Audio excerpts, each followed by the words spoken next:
Alright, so now let's take a look at this one as we approach it. So, 72% of the high schoolers have a driver's license, so there is our proportion we're working with. And by the way, look at that. I haven't assigned variables, so I got a pretty cool thing going on here. That's pretty cool. Anyway, eventually it'll assign variables and it'll work out. And then we took a sample, as you can see, of 200 students, so that means we got to put in 200 for n. And notice, since I already had that laid out there, it basically just calculated what I need here. It went ahead and gave me the standard error, and it gave me the two parts of the large sample conditions of the CLT. The only thing is, and this is, you know, when we're talking about high school students, and if we're taking a sample of 200, but out of curiosity, let me just do something real quick here, and let's go over here. Let's do a quick search. How many high school seniors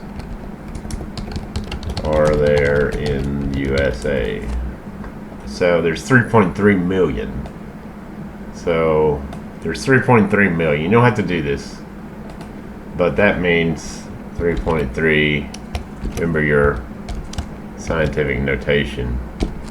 3.3 million. And notice that 10% of that would be 330,000. So our sample of 200 is well below our big population standard. So that checks. So that's what we have here. So the random and independent condition. So it does say random. So the answer would be, it's going to hold assuming independence. And we're going to assume independence based upon the CLT, and that's a big thing we'll talk about later, is how if you get too large of a sample, you lose your independence, which is a little bit in detailed, hard to see, but that is the essential part of the central limit theorem. And the large sample was that NP must be greater than 10, and also n times its complement must be greater than 10. So here's what the meaning of that is. Notice we got a pretty good success rate. Watch what would happen if our success rate drops really low. Notice that NP is not greater than 10. This is way too skewed to use the central limit theorem.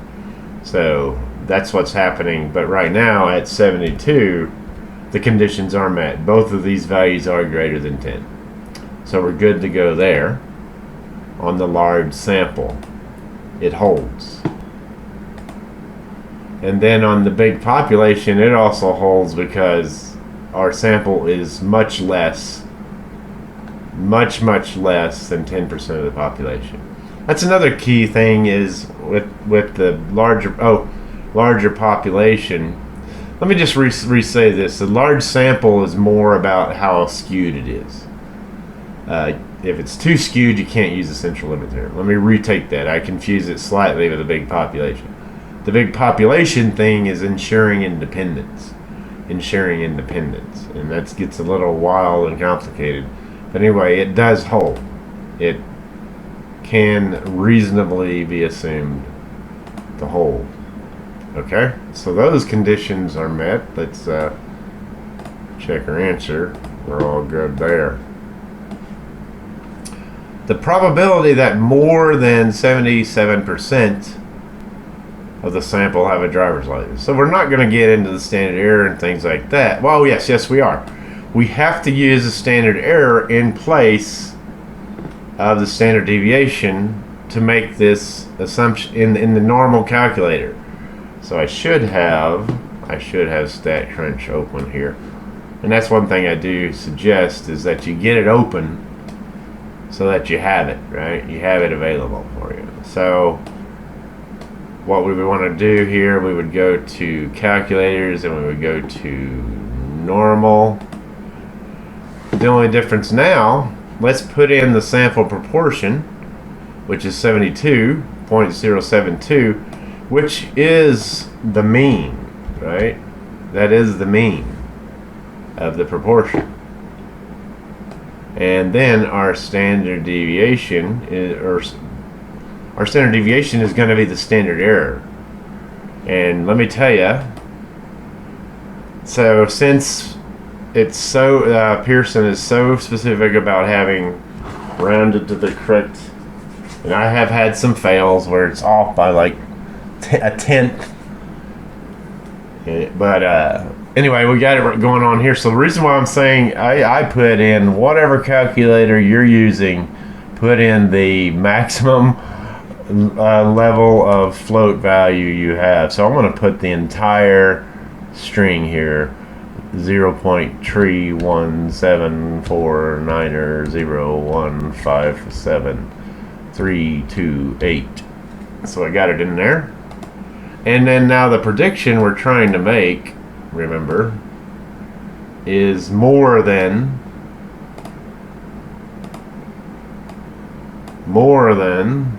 oh, I put that in the I put it in the wrong place.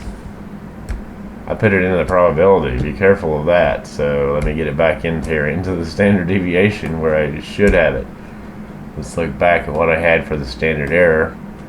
0.0317490157328, and there we go. And we want to get it greater than, as it said, 77,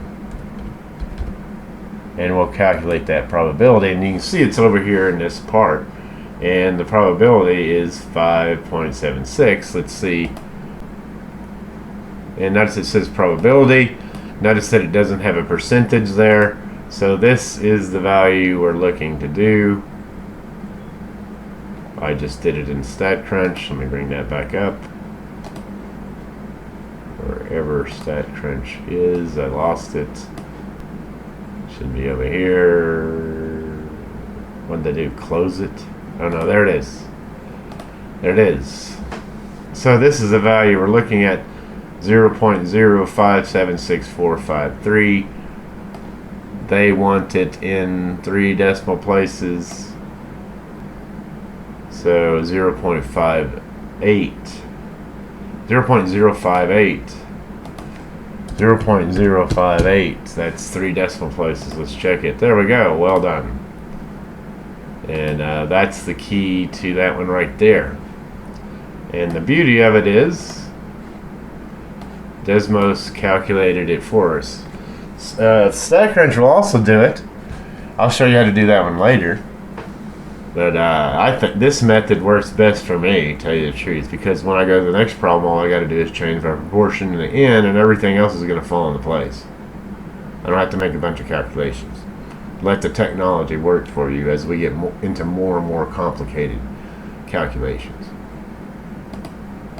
All right.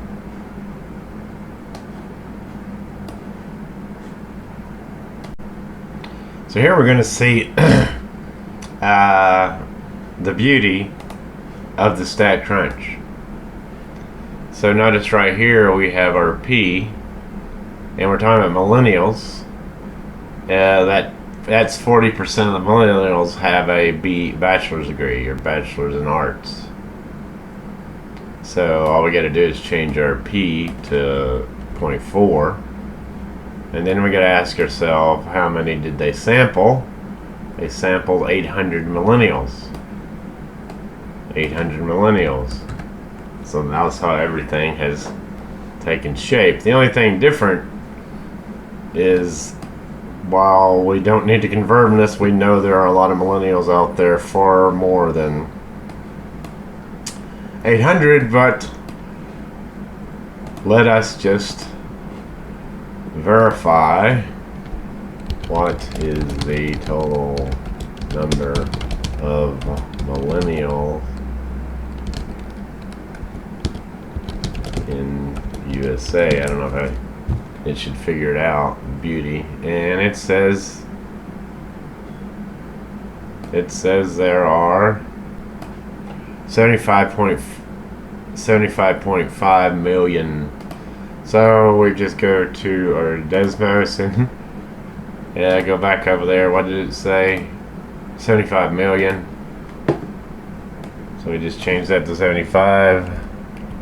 And obviously our sample size is far fewer than 10% of the population that we're studying. Also notice that the large sample, both this NP and N times this complement, are both greater than 10.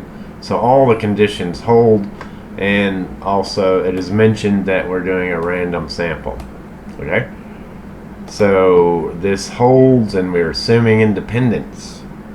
We're assuming that that random sample was done properly. Okay?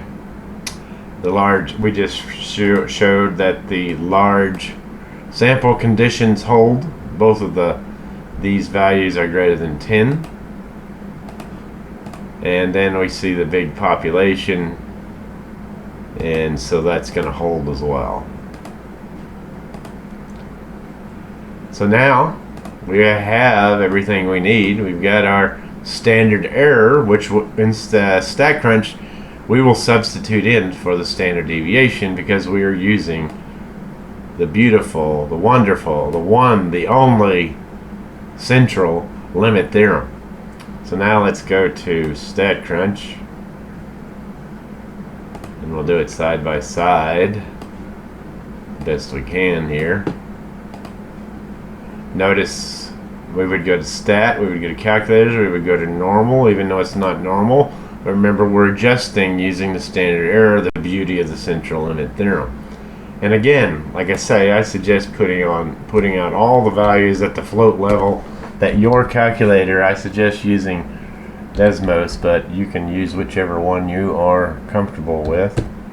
580757. Hopefully I got that in there correctly. 0.1732050800757. So I got it in there. And the mean, remember, is going to be the population proportion, the proportion that we're dealing with. And then the question asked, let's see what the question asked here.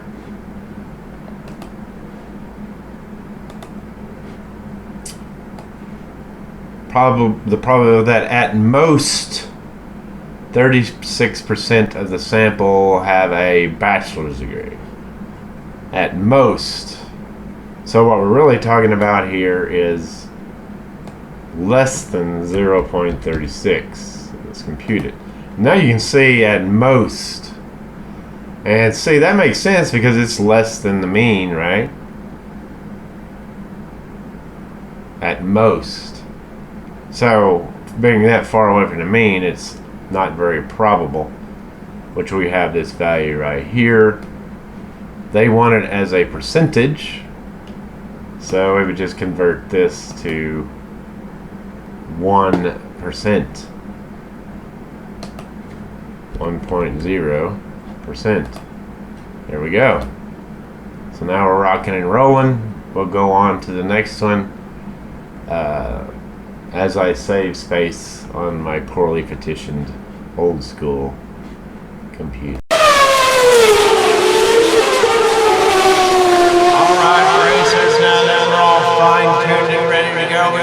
Up the pace, we got our technology set in place, we got to start moving along here. Okay, so now that we have our pattern,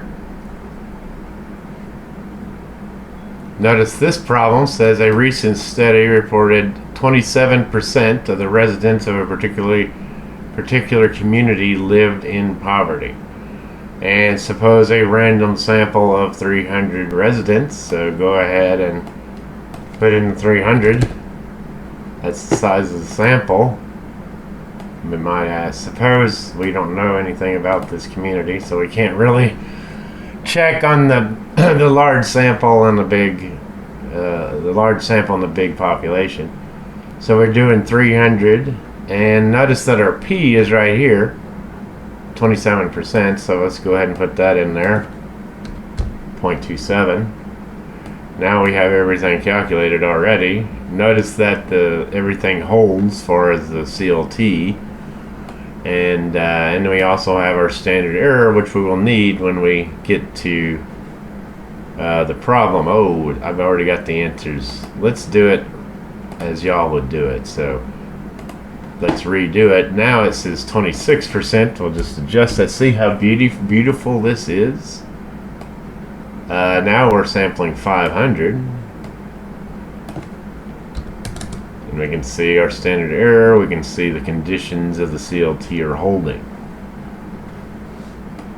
But this one says, before doing any calculations, determine whether the probability is greater than 50%. You say, what probability? Well, right up here in the top, we wish to determine the probability that 30% or more of the sample will be living in poverty. So why not do any calculations? I mean, it's all good and well to think about things, right? But hey, we got to be rocking and rolling here, right? So let's go ahead and look at our picture. Let's go ahead and do the prediction of 30% or more. So let's bring up our StatCrunch. Let's bring up our StatCrunch, and we will put in the standard error that we have here. And we put it right here where the standard deviation goes. 0.0196163197364. Let's double check. 0.196197364. You want to be careful, because that's usually where these things go wrong, typos and things of that nature. And also I include all the float levels so that hopefully I will get to the level that they want. And notice what we're calculating here in the question. 30% or more. So what we're talking about is 30% or more.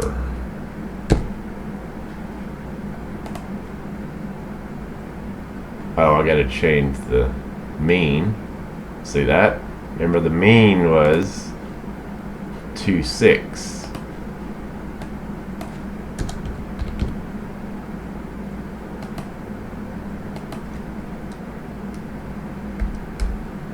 Alright, now let's compute it. 30% or more. Is that what it asks?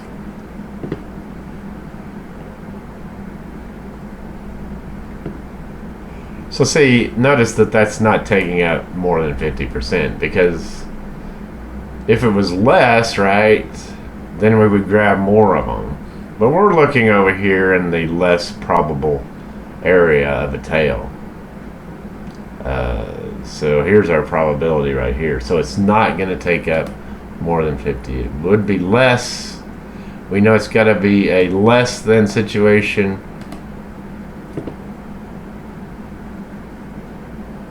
So it starts mentioning a z-score will be negative. The z-score is not going to be negative, by the way, since it's to the right of the mean. So that one's out. So it's got to be this. The 0.3 is greater than the population because the sandwich is across. But that's not true.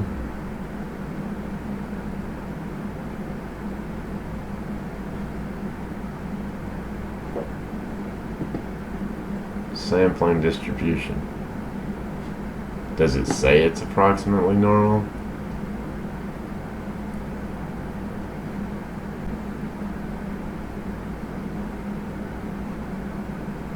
What are they saying?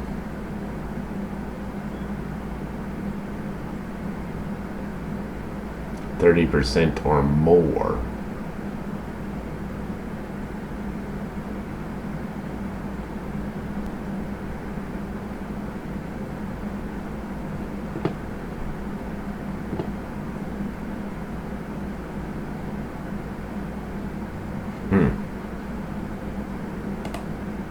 I guess that's the answer. Did it say it was approximately normal? No, it did not. But I don't know what's going on with that. Oh, the sampling distribution will be normal, I suppose, since we applied the standard error, we applied the CLT, so I guess that's what they're meaning there. Then we already have the probability that it's greater than 0.3. Here it is. It would be 2.1, but it wants, notice it doesn't have a percentage, so it'd be 0.021. 0.021. That's 3 decimal places. There we go. Fantastic. Let's just take a peekaboo at the next one. Alright. So on this one, we're going to start to get into confidence intervals, but they have had technology use it. So we'll get to that one here in a moment. So we are going to start getting into confidence levels here, which we would be using. I don't have here yet.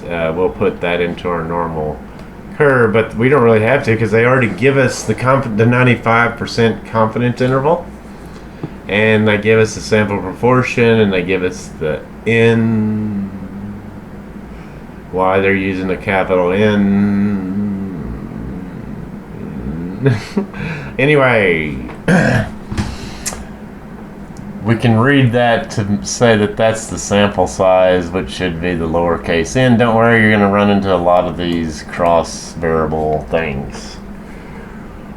So for that reason, we got to read very carefully, and I suggest using the standard, what I was suggesting in Desmos, to get through these problems. But anyway, what we would do, once we have this event, we need to make a statement, or our statistical statement, and that would be that I am 95% confident that the population proportion believing colleges and universities with big sports programs place too much emphasis on athletics over academics. And you can see that's what we were done here. The question proposed was felt that colleges and universities place too much emphasis on athletics.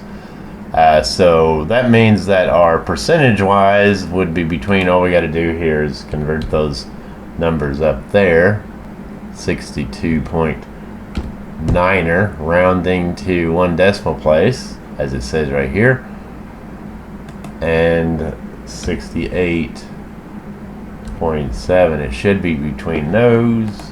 There we go. And says, suppose a blogger wrote an article claiming that a majority, what's a majority? A majority is greater than 50% of adults from the country believe. And notice that the confidence interval includes values greater than 50%. So we can conclude that at 95% confidence. So it is plausible because it contains only values. It is a plausible because the confidence interval does not. So I don't know what that's saying. It's got to be that one because the confidence interval includes values over 50%. There we go. Alright, racers, I'm guessing a lot of you are out there burning up your tires even before you get to the finish line, slipping and sliding and finding a whole lot of chaos. Alright, let's try a lap my way and a lap however you want to run it. See which one works better for you. You'll get double your money on this one. I'm going to do this one in D2L, and then I'm going to do it in StatCrunch.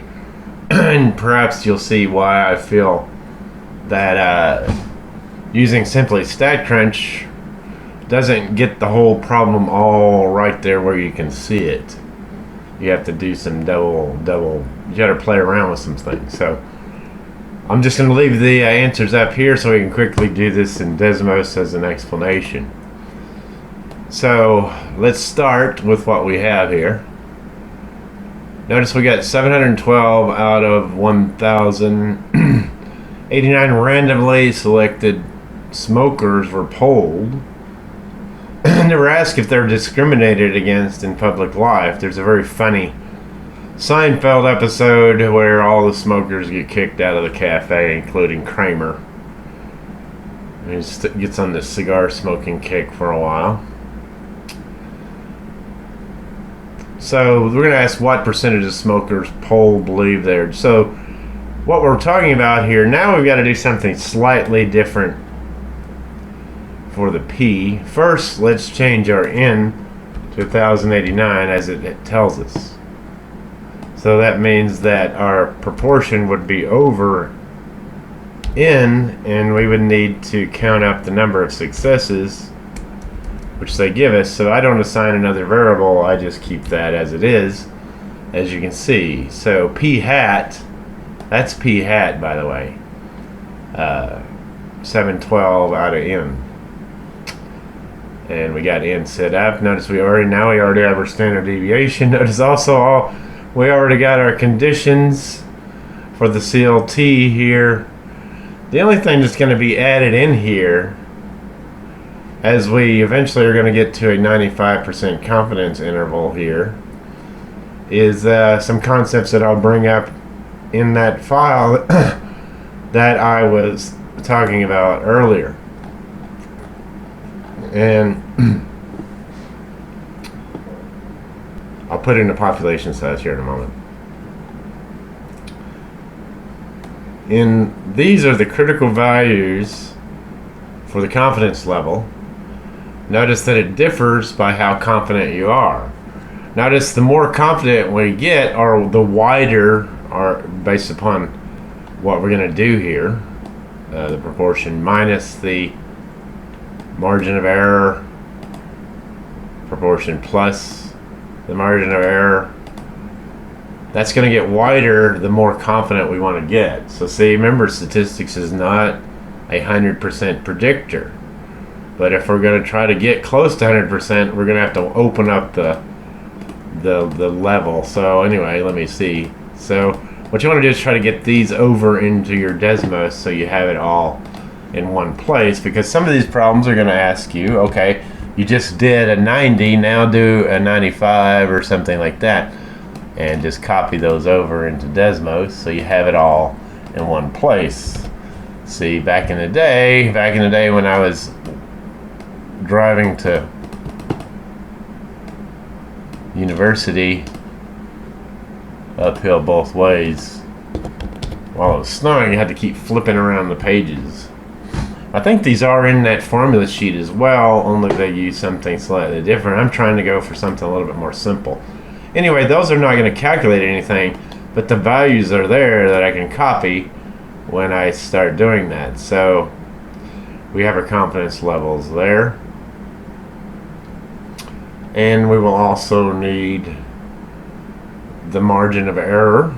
So we've got our standard error. So notice what the margin of error is going to be here, and that's going to be that z times the standard error.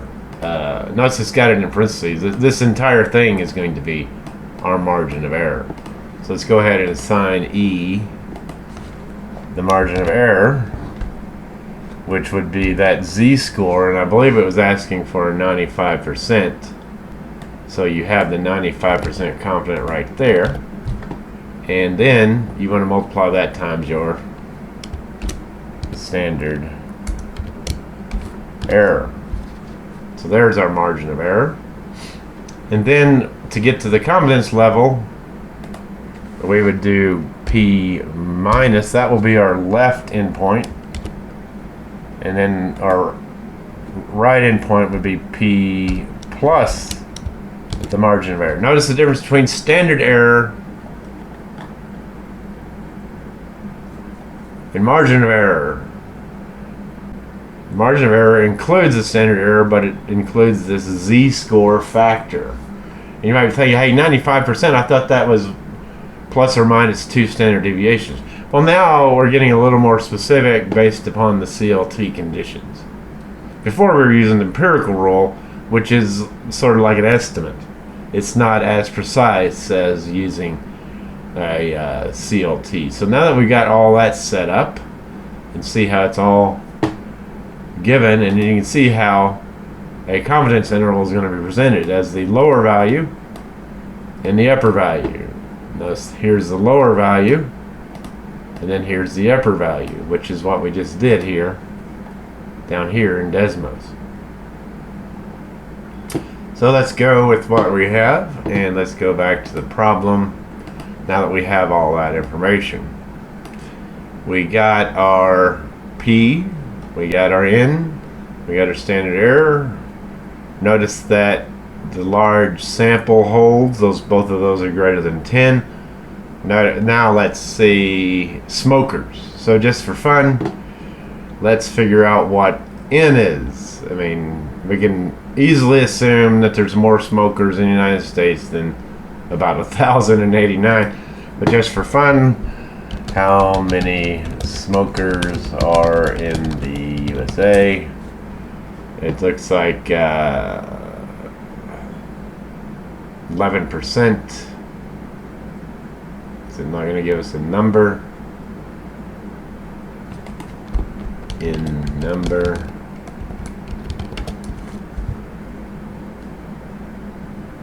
Come on. I found this earlier and it was like 22.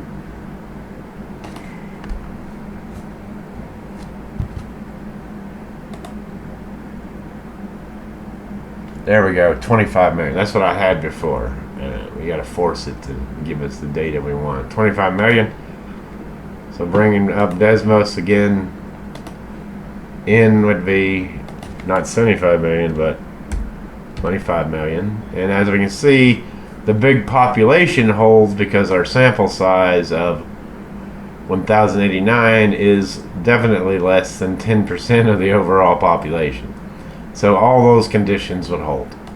Now let's do the confidence interval, which we should probably already have here. So you notice we assigned the 95% Z score or Z factor times standard error, and then we have our lower and our upper right here. And notice that matches 626 rounded to 3 decimal places, and 682 also rounded. And this says, would this include the majority of smokers? Again, remember the majority means greater than 50%. And as you can see, that's what this question is asking right here. Now let's get another one here, and we'll work it as a student. But I think we're going to end up having to use a little bit of Desmos and a little bit of StatCrunch to get to where we want. But let's just see as we work through it.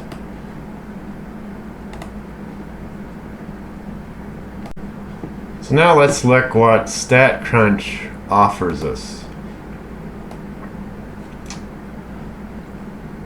So again, we have 656. Well, not again. We have different. We have a different sample proportion or different sample p hat, but I believe I should have checked.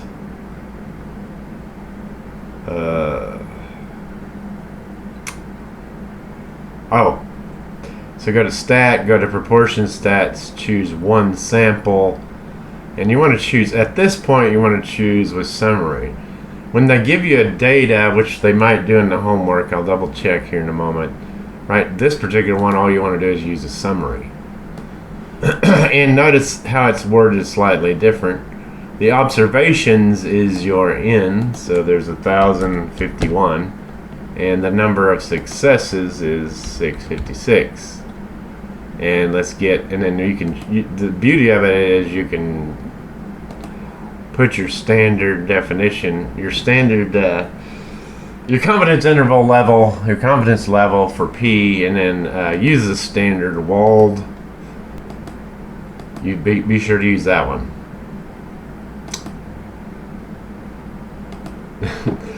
And let's go ahead and put it into output in the data table, and then I guess let's see what a confidence interval plot does for us. So we ran it here.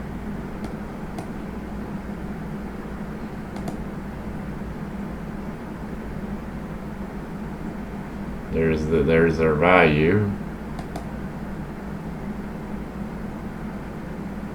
What happened? Let me just get rid of all that. I don't know what. Let's just do this. This is what I'm used to seeing. But anyway, you can see here's the lower limit, here's the upper limit. It gives us our what our P total. See, that's pretty much what it gives us. So that's all good for finding the confidence level, but not necessarily good for finding this other information. So you'd have to turn to your calculator. Let's just change into what we have, 1051, and then let's change our P hat to reflect the number of successes, 656, and then everything's rolling into place. We can see that the large sample conditions, and then I don't know, we don't know exactly. Well, we figured this out before.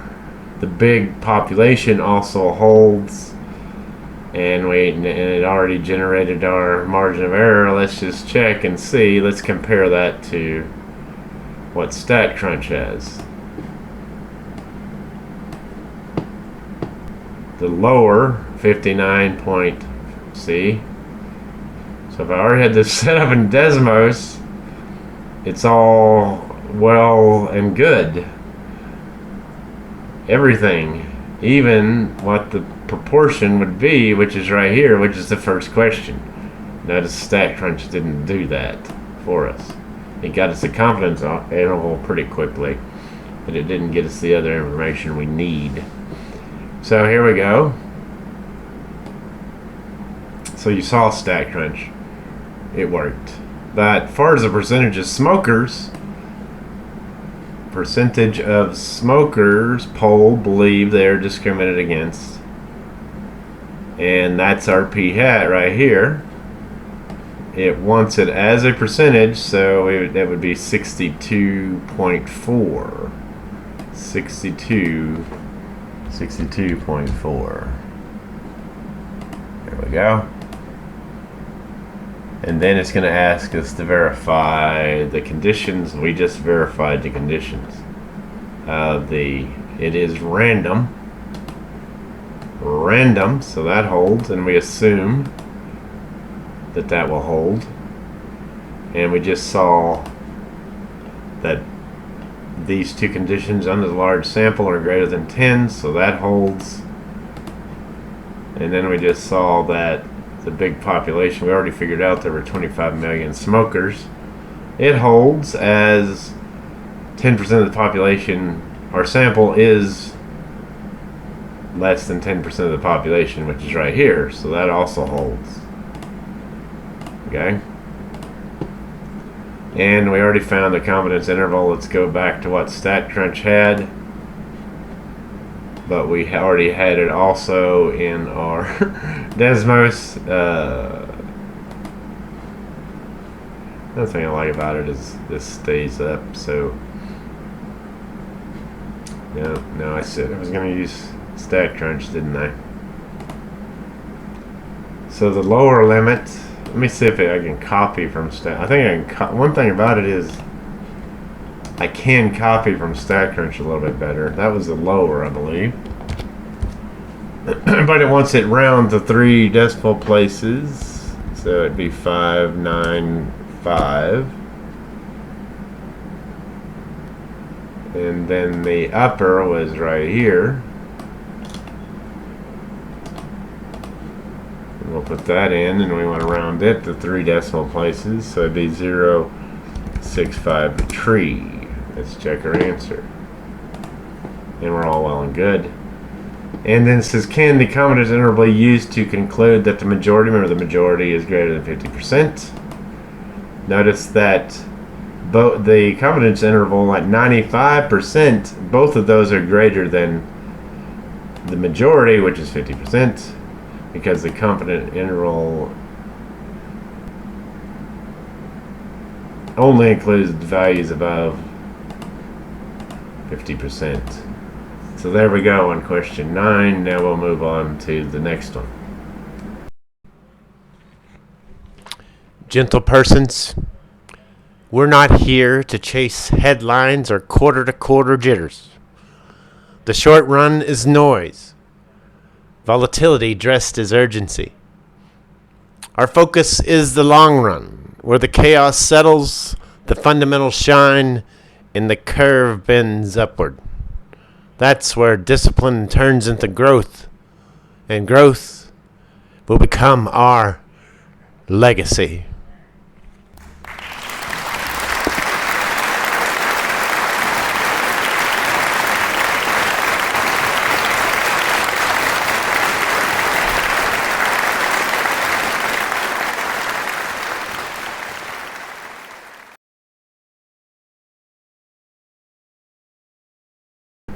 So you're going to get double your money on this one too, because I'm looking ahead, and tell you the truth, I can tell this one is Desmos all the way.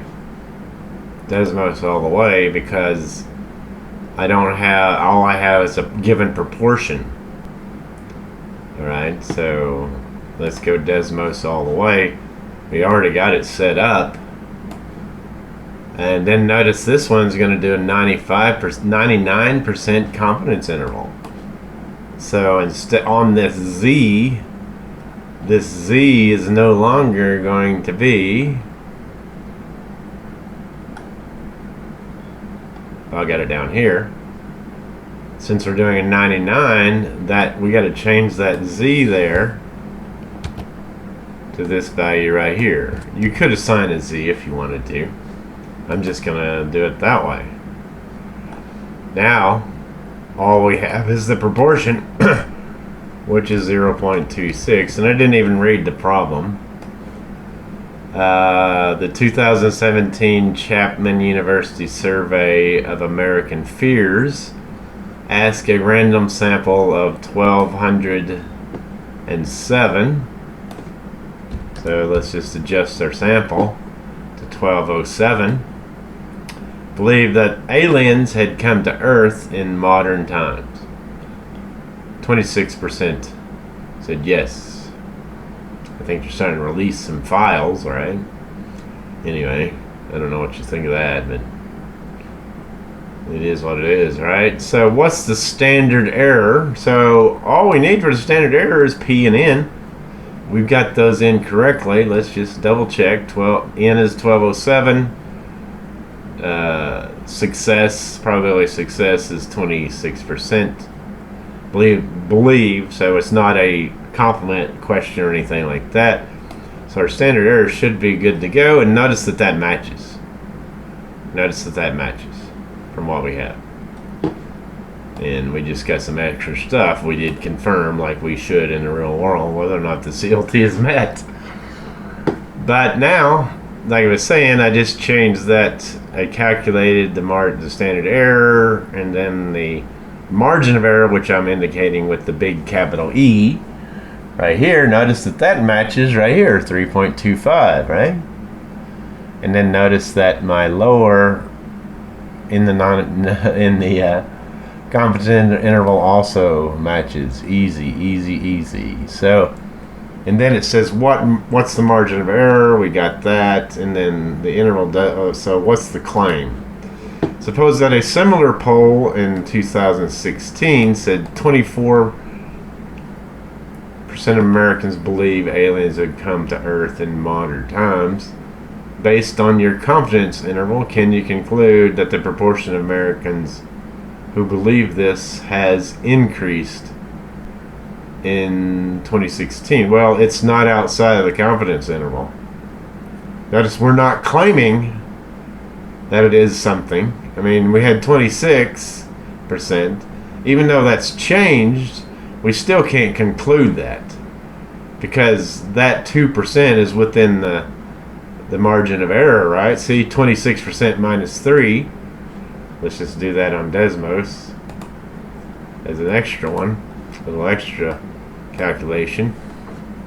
Notice that 26% minus 24.3 is 1.7, well within the margin of error. See, so our survey is not wrong, because our prediction was 99% confidence, so it hasn't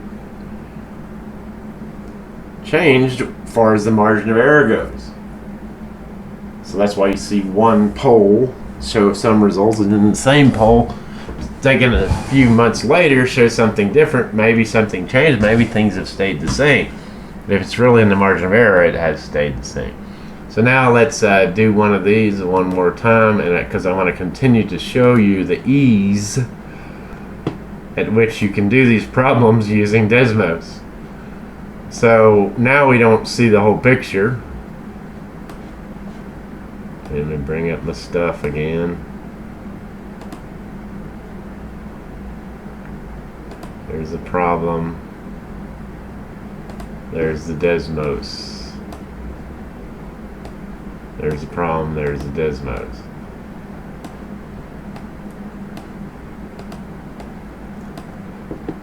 So, oh, is this the same thing? Let's see if I can get another one here.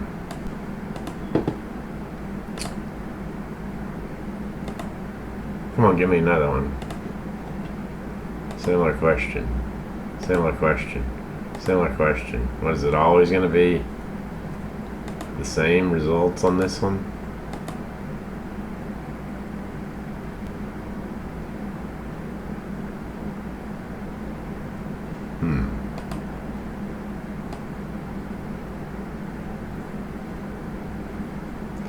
What's going on with that? Well, let me stop this and see if I can get another problem. Okay, now I see what's changing. Our proportions staying the same, our sample size is staying the same. But notice it's going to ask you for different confidence levels. So before, remember, we used a 99% confidence level, putting that in for the Z. Now it wants a 95, so we would use this Z factor, or whatever they're going to call it in this particular textbook, instead of the 2. See, 95 is going to be narrower, because if we're going to go, okay, we're 95, then our interval is going to get less. So all I did was change that, and I should have the results. Yes, there's the standard error. There's the lower. Okay, so P26 pieces. What changed? What changed?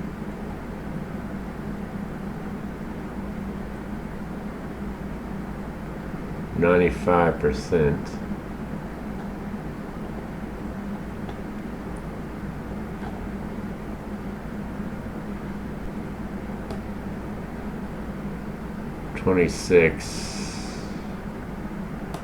So our standard error is correct.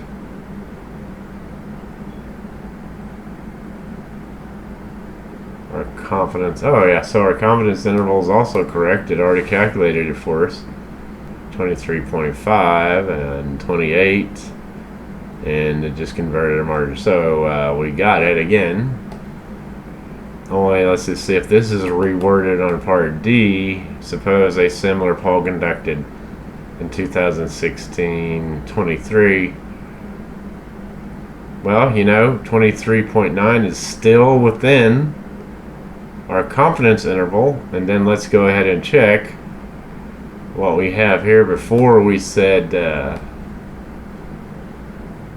26%, right?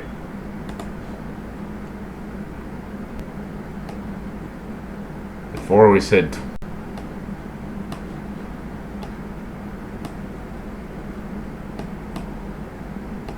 Didn't quite give myself enough of a window. 26%.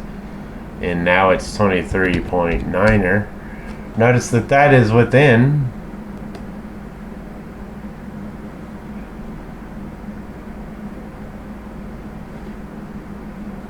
should be, yes, it is within the margin of error. So it's close though. The margin of error was 2.47. We have 2.1. It's getting close, but it's still within the margin of error. You may not like that it's getting close to being outside, but it's still within it. Based upon statistics, we cannot support the claim. It is not a, and we'll get into this concept of statistically significant. That is applying the rules of statistics. Because we don't just jump around and guess in statistics, we base it upon our procedures. So again, as you can see, all I had to do to change from 99 to 95 was change the z factor. Before, with the 99, we used that value. With the 95, we use that way.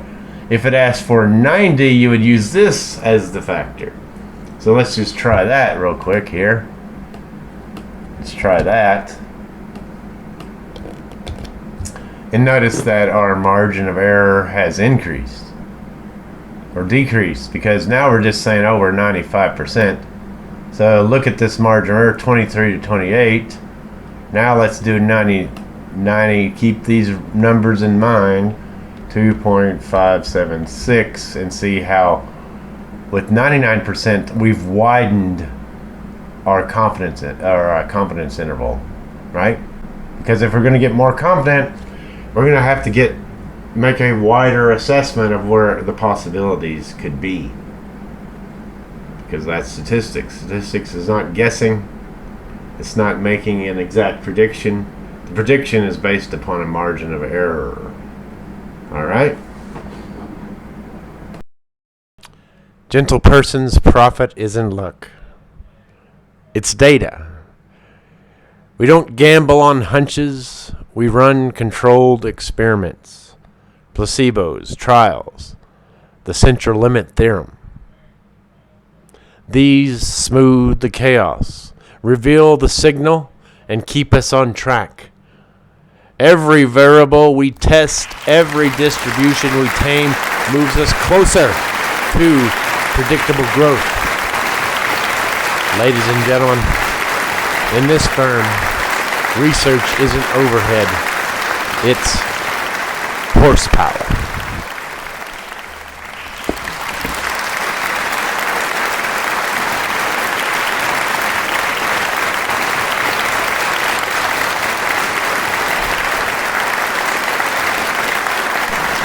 So this next one here, let's read it. In the past presidential election, 33,148,366 people voted for candidate A, 33,030,931 for candidate B, 233,933 voted for candidate third party candidates. So the challenge of this one is simply the math of it.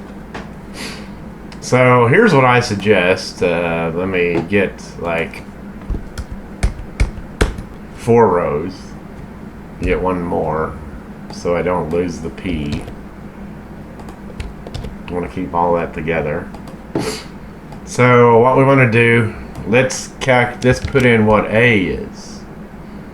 A is tree 0, tree 0, 9, tree 1. B is 2, go. I just didn't see. This one goes with candidate A. That's actually B, but I can easily correct that. Order doesn't matter. A is tree 1, 4, 8. Tree 6, 6. Let's just double check those. Tree 03, 0931 for B. Tree 148, 366 for A. And then the third party candidate, I'm just going to call him a C, 2 tree 9 tree. Double checking. We have those. let's down here, let's do A plus B plus C equals, maybe it's not liking those values.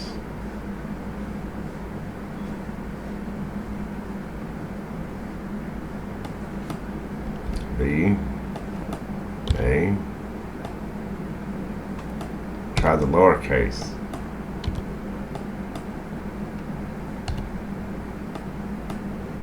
There it is. So those must be assigned to some, probably a matrix. They're probably assigned to a matrix in their matrix calculator. But anyway, we got the total.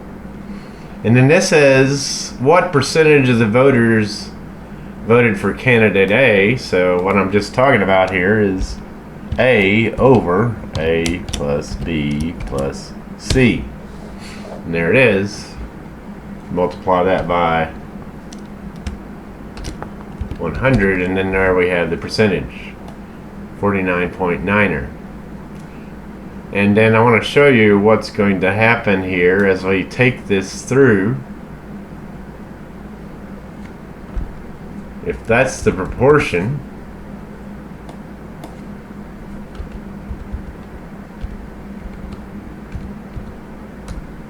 and I'm going to go all the way out to make sure my demonstration. And remember, N would be the total A plus B plus C. You really don't have to do this. I'm just trying to emphasize something. Notice the standard of error. Notice that the conditions of the large sample are holding. But notice what's happening here between, and then N, the population, would be A plus B plus C, right? And notice that 10% of the population is right here. And as you can see, that our sample size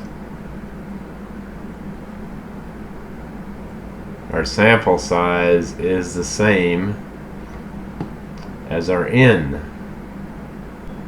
So you may say, I thought that it said greater than or equal to 10%, right?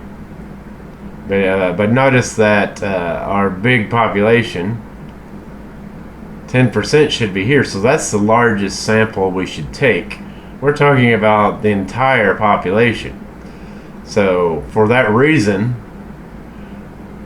the big population fails. This is a condition where the CLT fails. Why does it fail? Because our sample is too large. Our sample is too large, or in other words, our sample is the entire population. So we have a true population proportion. We have a true p-hat here. So that's why it is not appropriate to find a confidence interval, because the proportion is a population proportion, and the CLT fails. And what would be the purpose of using a population proportion whenever your standard error between them is so small? I mean, that's minuscule in the grand scheme of things. So you don't need to know a lot of that, but that kind of helps you to understand what the importance of the Fellow CLT Americans, is. we do not use statistical methods because they're easy. We use them because they are hard. So again, looking ahead, I can see, and like you probably can't see this, but just take note. You see it piece by piece. Just take note where this particular one is heading. It's going to be comparing a 95 to a 90%, I believe. See, we're going to do a 90 later, and we're going to do a 90. So for that reason, just go with Desmos. That's definitely my recommendation. We don't need any of these other things here that we did on that previous problem. We do need the proportion. Let's first establish, do we not have the N anymore? Did I lose the N? So notice our sample here is 1014, And notice, so our proportion, our p hat, we would have to find the ratio. Successes, we have 433 over the n. Alright.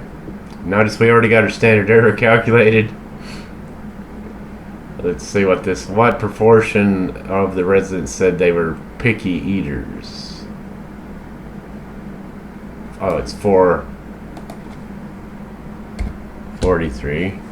Careful about your type. You can see that would round up to 0.4. Notice it says proportion. Notice it doesn't have a percentage following it. So that's looking definitely for the proportion. And then let's do the 95 confidence. So 95 confidence interval, we're using this z factor, which we need to change to right here, 1.960. And then there's our confidence interval. And then notice how everything is falling into place. We already got our standard error calculated. Just might want to double check these right before you start typing stuff in. But here you can see the lower value rounded up to 0.41, the upper value rounded up to 0.47. So that's the 95%. So the key here is that a 90%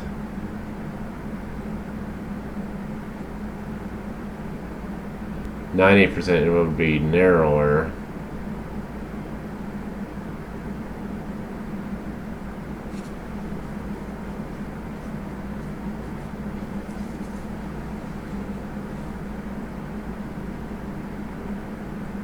Yes, okay.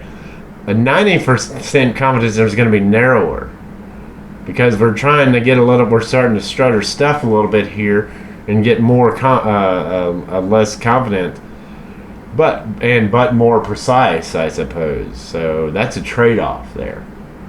So now a 90% would be narrower. We're narrowing our scope, and it's going to include less of the sampling distribution. We can see that in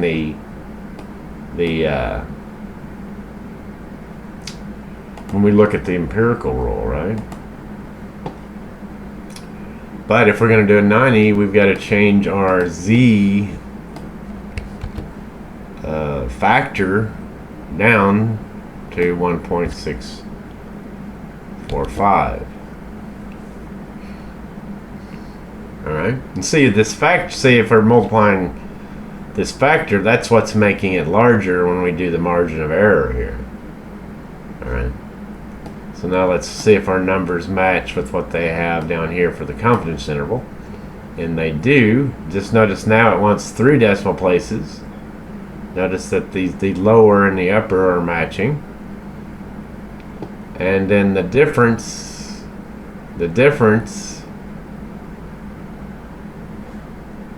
what does it say? The difference in the 90 is there, and the difference in 90. Oh, it's all we're doing is subtracting, right? All we're doing. Notice that up here the difference was 0.47 minus 0.41. That was a 95. And then down here was the 90. I just did the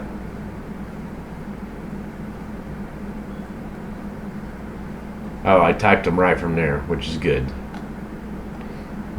Because my current numbers here are representing the last one I did. So the 90 was 0.463 minus 0.411. As you can see, it's slightly, as we said up here, is narrower. The 90 is narrower. So let's look and see. The 95 is going to include more, right? So that's the only difference. The 90% is going to include less. This has 95 including less, right? So that's the difference between those. And so there's that. Just notice they got those two numbers. So our conclusion up here is correct, because the 95% is wider. Again, as we see in that calculation.